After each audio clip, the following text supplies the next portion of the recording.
இன்றைக்கு நாம் தியானிக்க இருக்கிற வசனம் தானியேல் 2ஆம் அதிகாரம் 20வது வசனம். பின்பு தானியேல் சொன்னது, தேவனுடைய நாமத்துக்கு என்றென்றைக்கும் உள்ள சதா காலங்களிலும் ஸ்தோத்திரம் உண்டாவதாக, ஞானமும் வல்லமையும் அவருக்கே உரியது. இன்னைக்கு கர்த்தர் நம்மோடு இடைப்படுகிற வார்த்தை, ஞானமும் வல்லமையும் யாருடையதான்? தேவனுடையது. அது அவருக்கே உரியதாக இருக்கிறது. அதனால தான் அவர் காலங்களையும் சமயங்களையும் மாற்றுகிறவதாக இருக்கிறார். ராஜாக்களை தள்ளி ராஜாக்களை ஏற்படுத்துகிற தேவனாக இருக்கிறார். ஞானிகளுக்கு ஞானத்தையும் அறிவாளிகளுக்கு அறிவையும் கொடுக்கிற தேவனாக இருக்கிறார். அவரே ஆழமுமான மறைப்பொருள்களை நமக்கு வெளிப்படுத்துகிற தேவன். இருளில் இருக்கிறது அவர் அறிவார், வெளிச்சம் அவரிடத்தில் தங்கும் என்றே வேதவசனம் சொல்லுகிறது. அப்போ காலத்தையும் சமயத்தையும் மாற்றி இன்றைக்கும் ராஜாக்களை தள்ளி ராஜாக்களை ஏற்படுத்துகிறவர். ஏன்னா அவர் ஞானிகளுக்கு ஞானம், அறிவாளிகளுக்கு அறிவை கொடுத்து போதிக்கிறவராக இருக்கிறார். அதனால நம் தேவனை இது முதற்கொண்டு என்றென்றைக்கும் கர்த்தருடைய நாமம் ஸ்தோத்திரிக்க கடவுது என்று சங்கீதம் 113:2 பார்க்குறோம். சங்கீதம் 145:1-2 வசனத்தில் பார்க்குறோம். ராஜாவாகிய என் தேவனே, உம்மை உயர்த்தி உம்முடைய நாமத்தை எப்பொழுதும் ஸ்தோத்தரிப்பேன், நாள்தோறும் உம்மை ஸ்தோத்தரித்து என்றென்றைக்கும் உம்முடைய நாமத்தை துதிப்பேன்னே தாவீது தேவனுடைய நாமத்தை துதிக்கிறார். ஏன்னா அவரிடத்துல ஞானமும் வல்லமையும் உள்ளது. அவர் மகத்துவம் உள்ள தேவன். அவர் மறைபொருளை நமக்கு வெளிப்படுத்துகிறவர்.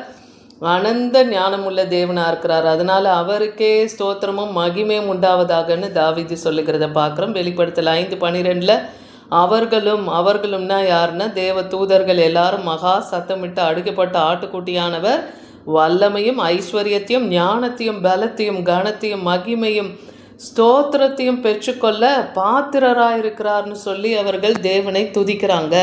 அவரிடத்துல வல்லமை, எல்லா விதமான ஐஸ்வர்யமும் ஞானமும் பலமும் கனமும் மகிமையும் எல்லாமே அவருக்குரியதாக இருக்கிறதுனால அவர் ஸ்தோத்தரிக்கிறதுக்கு பாத்திரராக இருக்கிறார். அதனால் அவரை தேவ தூதர்கள் எல்லாம் பரலோகத்திலே அவரை போற்றி புகழ்ந்து அவரை துதிக்கிறாங்கன்னு பார்க்குறோம், ஸ்தோத்தரிக்கிறாங்கன்னு பார்க்குறோம். யோபு 12ஆம் அதிகாரம் 13ஆம் வசனத்தில் யோபு சொல்கிறாரு, அவரிடத்துல ஞானமும் வல்லமையும் எத்தனை அதிகமாக இருக்கும், அவருக்குத்தான் ஆலோசனையும் புத்தியும் உண்டு. தேவனுக்கு என்ன உண்டு? அவர் ஆலோசனை கர்த்தர். அவரிடத்துல தான் ஞானமும் புத்தியும் வரும்னே நம்ம நீதிமொழிகள்லையும் பார்க்குறோம். அப்போ ஆலோசனையும் புத்தியும் தேவனிடத்தில் இருக்குது. அப்போ இன்றைக்கி உங்களுடைய காரியங்கள் எந்த ஒரு காரியத்துக்கும் உங்களுக்கு பதில் கிடைக்காம இருக்குன்னா, ஆலோசனை கர்த்தாவே என்று நீங்கள் தேவனை துதிக்கும் போது அப்பொழுது அவர் உங்களுக்கு ஆலோசனையை கொடுத்து உங்களை போதிப்பார். உங்களை நடத்த வேண்டிய வழியில் அவர் நடத்துவார். ஏன்னா அவர் யோசனையில் பெரியவர், செயலில் வல்லமை உள்ளவர் என்று எரேமியா 32:19 பார்க்குறோம். அவனவனுக்கு அவனுடைய வழிக்கு தக்கதாக அவனுடைய கிரியைக்கு தக்கதான பலனை அளிக்கும்படியாக உம்முடைய கண்கள் மனுபுத்திரனுடைய எல்லா வழியிலும் நோக்கமாக இருக்கு. அப்போ ஒரு மனுஷன் நடக்கிற அவனுடைய காரியங்களின் வழியும் பாதையும் தேவன் அறிந்திருக்கிறார். அவன் பாதை செம்மையாக இருந்ததுன்னா கர்த்தர் அவனுக்கு துணை செய்வார் இல்லையா? ஏன்னா அவர் யோசனையில் பெரியவர், செயலில் அவர் வல்லமை உள்ளவர். நம்முடைய ஆண்டவர் மகா பெரியவரும் மகா பலம் உள்ளவராக இருக்கிறார். அவருடைய அறிவு அளவில்லாதது என்று சங்கீதம் 147:5 பார்க்குறோம். யூதா 1:24 வழுவாதபடி உங்களை காக்கவும் தமது மகிமையுள்ள சன்னிதானத்தில் மிகுந்த மகிழ்ச்சியோடு உங்களை மாசற்றவர்களாய் நிறுத்தவும் வல்லமையுள்ளவரும் தாம் ஒருவரே ஞானம் உள்ளவரும் மகத்துவமும் வல்லமையும் அதிகாரம் அவருக்கே உண்டாவதாக என்று வேதவசனம் சொல்லுது. அப்போ இன்னைக்கு நாம் வழிகளிலே வழுவி போகாதபடிக்கு கர்த்தர் நம்மை காக்கவும் அவருடைய சன்னிதானத்திலே நாம் மகிழ்ச்சியாக மாசற்றவர்களாய் கரை திரை குறை அற்றவர்களாய் நிற்க தேவன் வல்லமை உள்ளவராய் நம்மை நிறுத்த அவர் வல்லமை உள்ளவராக இருக்கிறார். அவர் தான் தாம் ஒருவரே ஞானம் உள்ளவர் என்று வேதவசனம் சொல்லுது. மகத்துவம் வல்லமை அதிகாரம் எல்லாம் அவருக்கே உண்டு.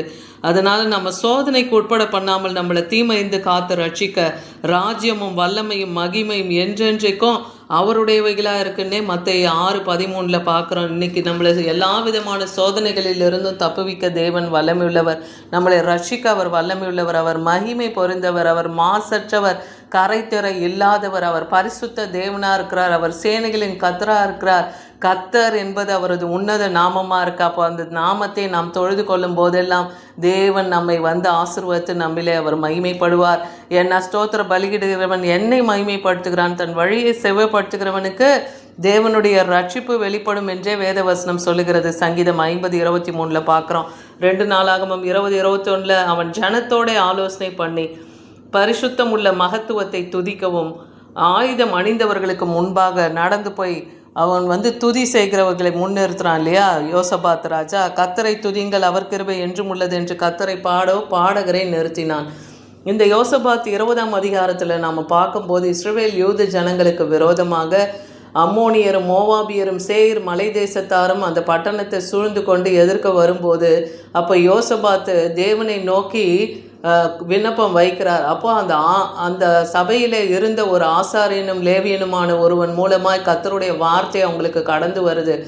இந்த யுத்தத்திலே பாடகர்களை நிறுத்தும்படியாய், துதி செய்கிறவர்களை நிறுத்தும்படியாக ஆலோசனை வருகிறது. அப்படி அவங்க துதி செய்கிறவர்களை போர் செய்கிறவர்களுக்கு முன்பாக அனுப்பும்போது அவர்கள் எப்படி பாடி துதிக்கிறாங்களாம், கர்த்தர் துதியுங்கள், அவர் நல்லவர், அவர் கிருபை என்றும் உள்ளது என்று அந்த பாடகர்கள் துதித்து கொண்டே நடக்கும்போது அந்த யுத்தத்திலே அவர்களுக்கு எதிராய் வந்த அம்மோனியரும் மோவாபியரும் சேயீர் மலை தேசத்தாரையும் கர்த்தர் ஒருவரோடு ஒருவரை வெட்டுண்டு மடிய செய்கிறார். அப்போ துதி எடுக்கும்போது சாத்தான் ஓடுவான், சத்துருக்களை தேவன் துரத்தி போடுவார், ஜெயத்தை அவர் தருவார்.